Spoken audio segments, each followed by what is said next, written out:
Hey, Physique Freaks, how's it going? Scott Tuzana, MetabolicMasterpiece.com. It's Tuesday, June 28th.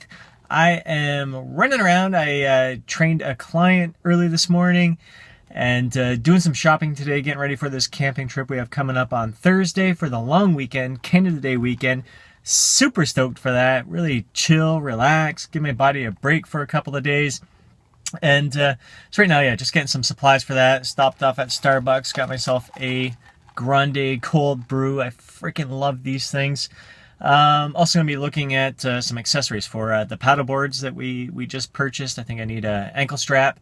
Need to get a life jacket, just a waistband, inflatable type life jacket, and roof rack supplies for those. Going to be doing a little running around. We got some footage coming at you for shoulders and arms later tonight. It's a late night workout, as well as every meal that I eat for the day. Let's get to her. So just before I head out to do all that shopping, I had breakfast, 2/3 cup oats, a cup of blueberries, scoop of strawberry protein powder, and 3 tablespoons of kefir. So I've upped that a little bit. When I got home from shopping, I had a tablespoon of this Ben & Jerry's ice cream. My daughter brought it home and she said, "Oh, Dad, you got to try this." And so I had one little spoonful, and actually I didn't think it was that good at all. Right after that, I had a little bowl of quinoa. There's cucumber, tomato, and feta cheese in there. Nice little tasty dish. So this was, I don't know, right around 3:30 in the afternoon. So just grabbed myself a tiny little bite to eat before dinner. And then shortly after that, I'm like, I need a little bit of a crunch. So I grabbed some of these, about 30 of these veggie straws, only about 110 calories for all those. And nice little crunch. And I kind of regretted it afterwards because I'm like, man, now I'm full. Like I felt not full, but satisfied that I was worried I wasn't going to be able to eat my dinner. But it really did fill me up. Brought Chief for a walk right after that. Thought we were going to get dumped on there with rain, but the storms stayed away. Unfortunately, we really need the rain. They were surrounding us, but didn't hit us. Dinner, we were having this salad. As I mentioned, we were getting some supplies for camping, and we get a few of those little salad packs. Just makes it easy and convenient, and I just grabbed one for this evening as well.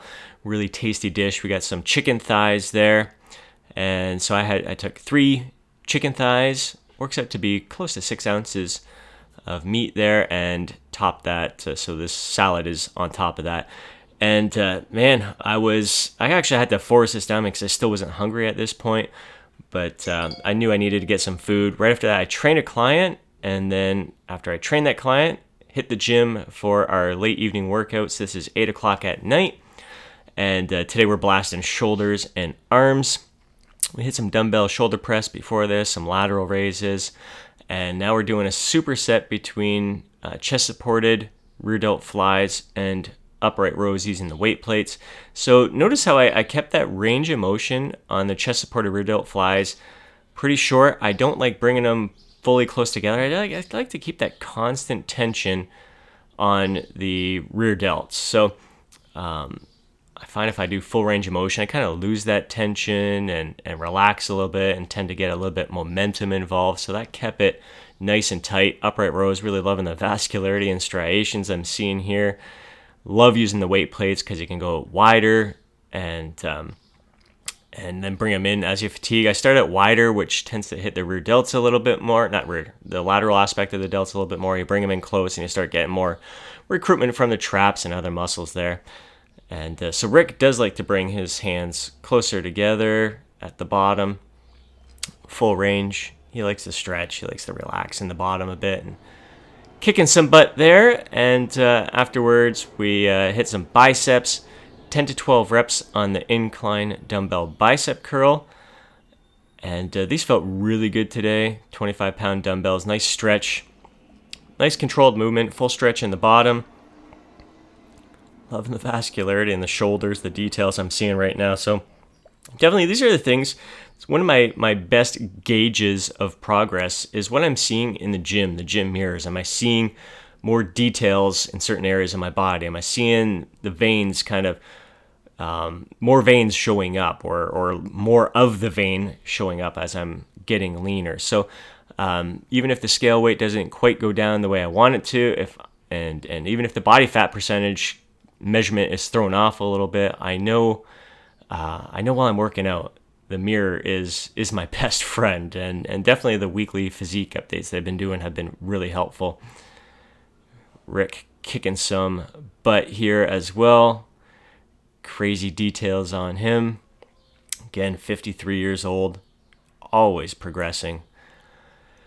So it was just 3 straight sets there, and then we did some ascending rep drop sets here. So going for 6 reps on the first set, 10 reps on the second, 15 on the third, 20 on the fourth, and no rest other than switching the weights, just kind of shaking the arms out there for a second.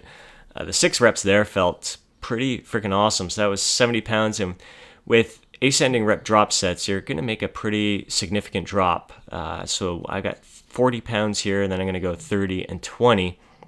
Again, loving that vascularity and starting to see the veins really cutting across the shoulder. I was seeing the one lower one earlier last week, and now I'm seeing another one up top. But I think we're going to get a closer view of it coming up here. This is exhausting, so we just put these barbells in 2 different spots for convenience, and we're basically just one other person, I think, in the gym at this time right now. So yeah, we're starting to see a little bit more vascularity in the upper shoulder there. Just really happy with the way things are progressing, even seeing a little bit more of a split across my upper kind of mid bicep line, so going right across it, which is always pretty cool to see.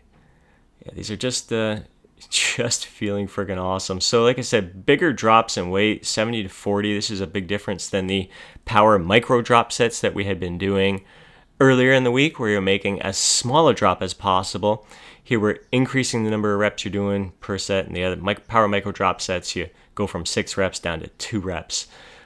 So a little bit different, and I just love having the variety in drop sets here. There's so many different ways that you can perform them. This weight it feels so light when you pick it up, but 20 reps is absolutely killer, and your arms are just so freaking pumped. The vascularity is just freaking ridiculous. You can barely bend the arms, but man, it just the contraction, as Rick was saying, it's like an acute pump, an acute burn. You really feel localized on the biceps, especially with the lighter weight there. You're not getting any kind of tension in other muscles. Sporting muscles aren't helping out much at all. You can really focus on the concentration. It's the same ascending drop sets with I really found it with the lateral raises too. Can really focus on the lateral delts. And finishing off with, we did close grip, incline bench press, and then finishing off with ascending rep drop sets on the rope tricep press down.